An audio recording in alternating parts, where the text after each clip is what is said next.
Hello friends, बरायबाय Bodojobinfoofficial YouTube चेनेलाव आसा खालामो नोंथांमोना बयबो मोजां दङ। दा फिल्म किसाननि बिग आपडेट बेनो जाबाय राङा बबे हाबदों, सिगां हाबदों एबा उन हाबदों। स' बेनि सायाव लेटेस्ट आपडेट सफैदों आरो बबे बेंकआव हाबदों नोंथांमोना गासिबो डिटेल्सखौ मोनजोबसिगोन। एन्ड बेनिफ्राय गोबांनो नोंथांमोना पासबुक लानानै बेंक लेभेलाव थांदोंमोन, चेक खालामहैदोंमोन जे राङा माथो हाबदों एबा हाबाखै होननानै आरो खायसे स्टेटासाव मोनदों हाबनाय देखायदों नाथाय बबे हाबदों बेखौ मिथियाखै आरो लोगोसे बेंकआव थांनाय लोगो लोगो राङा मोनाखै। स' लोगोफोर बेनि सायाव डिटेल्स दङ। स' जायफ्रा बड'जबिनफो इउटुब चेनेलाव गोदान स' नोंथांमोना साबस्क्राइब खालामना लाबानो जाबाय बेफोरबादि गभर्नमेन्ट स्किम्सनि आरो साख्रिनि आपडेट मोनबाय थानो। स' जों बेखौ नायनोब्ला नोंथांनि राङा बबेयाव हाबदों बेखौ नायनोब्ला जोङो स्टेटासाव क्लिक खालामनांगोन। स' बेखायनो जों बेयाव क्लिक खालामनाय लोगो लोगो जों डिटेल्सखौ नायजोबसै गोबाव खालामा। स' हानायसेबां भिडिअखौ शेयार खालाम जाहाथे बयबो मिथिनानै रांखौहाय बख'नानै लानो हायो। बेनो जाबाय सरकारनि राङारि अनसुंथाइ, बेखायनो जों बे स्टेटासाव क्लिक खालामसै। स' बेनिफ्राय जोङो बेयाव आइडिखौ होदो एन्ड बेनिफ्राय खेबसेखौ बेयाव नाम्बारखौ नोंथांमोना होनानै गेट डाटायाव लांदो अब्लानो गासैबो डिटेल्सखौ मोनगोन। नाथाय आइडि गैयाब्ला आइडिखौ मोननोब्ला गोजौनि अपसन बेयाव नोंथांमोना खनसे क्लिक खालामना हो। स' बेयाव क्लिक खालामनाय लोगो लोगो ओरैबायदि ओंखारगोन, बेबादि मोनसे ओंखारगोन जाय नोंथांमोननि मबाइल नाम्बार एबा आधार नाम्बारा फिल्म किसानावहाय लिंक दङमोन। स' बेखौ जायखिजाया मोनसे होनानै बेयाव थुदो एन्ड बेनिफ्राय नाम्बारखौ होदो एन्ड बेनिफ्राय नोंथांमोना आरोबाव खेबसेखौ होनानै गेट मोर डाटायाव लांनाय लोगो लोगो नोंनाव अटिपि थांगोन जाय मबाइल नाम्बारा आधार कार्डजों लिंक दङ बा फिल्म किसाननि लिंक दङ आरो बे अटिपिखौ होयोब्ला नोंथांमोना आइडिखौ मोननो हागोन। अके, आरो बे आइडिखौ लानानैनो जों दहाय नायनाय बादि स्टेटासखौ नोंथांमोनाहाय नायबाय थानो हागोन जोबजासिम फिल्म किसान सोलिबाय थासान्दि नोंथांमोनाहाय बेखौहाय मोनबाय थागोन, नायबाय थानो हागोन। एन्ड फिन खनसेबाव जोङो स्टेटासाव फैनानै दानिया जों नायमारसै जे नोंनि राङा बबे बेंकआव हाबखो। दा जोङो आइडिखौ होनाय लोगो लोगो नोंथांमोना मोनदों 13 इनस्टलमेन्ट एन्ड बेयाव माब्ला हाबदों राङा। स' नोंथांमोना 12 जा 13 जा 14 जा बबे हाबदों जों ए टु जेड नायगोन बबे राङा हाबदों आरो बबे एकाउन्टआव हाबदों, बबे मबाइल नाम्बाराव हाबदों। दा बिदिब्ला जोङो बे 13आव क्लिक खालामनाय लोगो लोगो जोंहा नायदो नै स' नोंथांमोननि इनस्टलमेन्टआ बियो पेमेन्ट दान जाबाय अब्ला स' नोंथांमोना रांखौ मोनखाबाय। नाथाय माब्ला हाबदोंमोन बिनि आपडेट जाबाय 27 जुलाइआव नोंथांमोना मिथिखादों एयारटेल पेमेन्ट बेंकआव। स' नोंथांमोना मिथिबाय जे नोंनि राङा हाबदों एयारटेल पेमेन्ट्स बेंकआव। सिगांनि हाबबाय थाग्रा एकाउन्टआव हमना ला आसाम ग्रामिन बेंकआव हाबाखै खायसेना।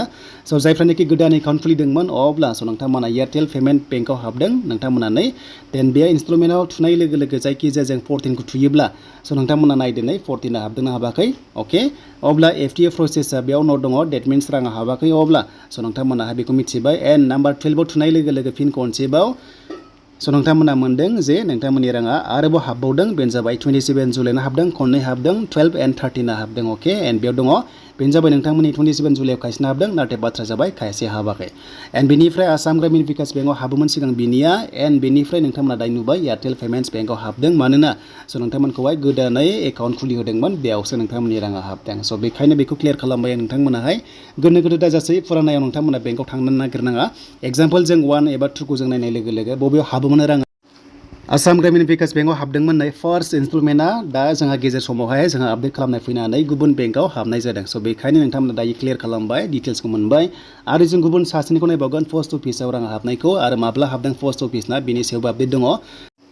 दा राङा खायसेना उन सिगां हाबो बेखायनो गोबां सिगाङावहाय 27 जुलाइआव राङा हाबाखै होनना गोबां कमेन्ट्स फैदोंमोन। आं बुंदोंमोन जे लासैनो हाबो होननानै दसे नेथ' होननानै दा फाइनालि स' जोंहा एयारटेल पेमेन्ट्स बेंकआव हाबबाय आरो इन्डिया पस्ट अफिसाव हाबदोंना हाबाखै जों बेखौबो नायनोसै। स' नोंथांमोना बेयाव नायदो नै जे जों गुबुननि स्टेटासखौ नायबाय बेयाव फिन खनसेबाव जे बेखौ नुनो मोन्दों इन्डिया पस्ट पेमेन्ट्स बेंकआव जायफ्रा एकाउन्ट खुलिदोंमोन स' नोंथांमोना बेहाय 29 जुलाइआव हाबदों। अके, नायदो नै 27 जुलाइआव जोंहा फार्स्टआव हाबदोंमोन 27 जुलाइआव आरो खायसेना हाबैनि गोबां दावराव जादोंमोन। दा 29 जुलाइआवबो लेट पेमेन्ट हाबदों। स' बेखायनो नोंथांमोना दायो चेक खालामदो जायफ्रा रां मोनाखैमोन फिन खनसेबाव चेक खालामनानै नायबानो जाबाय। एन्ड 13 इनस्टलमेन्टआ जोंहा 29 जुलाइ हाबदों, साननै लेटनि उनाव हाबदों। स' बेखौ नोंथांमोना क्लियार खालामबाय। एन्ड बेनिफ्राय जों 13आथ' मोनबाय एन्ड बेनिफ्राय जोंहा 12 एबा 14आ हाबदों हाबाखै। स' दानिया जोंहा फिन खनसेबाव नाम्बार 12आव फैबाय एन्ड बे 12आव फैनाय लोगो लोगो 2 किस्तिया नोंथांमोनाहाय 27 जुलाइआव हाबदों एडभान्स हाबदों एन्ड बेनिफ्राय 29 हाबनानै गासै 4000 मोननाय जाबाय। स' बेखायनो इन्डिया पस्ट पेमेन्ट्स बेंकआव नोंथांमोना खनसे भिजिट खालाम जायफ्रा आसाम ग्रामिन बिकास बेंकआव रां हाबाखै बा गुबुन गुबुन बेंकआव थांनो मोनाखै अब्ला स' नोंथांमोना फिन खनसेबाव जाहाथे स्टेटासखौ नायो बेनिफ्राय नाम्बार 12 एन्ड 13आ हाबनाय जाबाय इनस्टलमेन्टआ। स' बेनोमोन एन्ड बेयावबो लाइभ प्रुफ दङ नोंथांमोननि सिगांनि रां हाबनायखौ जों बेखौ नायगोन 9, 10खौ नायगोन हमना ला बबेयाव हाबदोंमोन सिगाङाव आरो दायो बबेयाव हाबखो। दा नायदोनै लोगोफोर बेयाव आसाम ग्रामिन बिकास बेंकआव हाबदोंमोन 10 इनस्टलमेन्टआ नै बेयाव नोंथांमोना नुनो मोन्दों नाथाय दायो लेटेस्टआ हाबदों नोंथांमोना पस्ट अफिसाव। स' बेनोमोन नोंथांमोननि डिटेल्स ए टु जेड नोंथांमोना दायो मिथिबाय।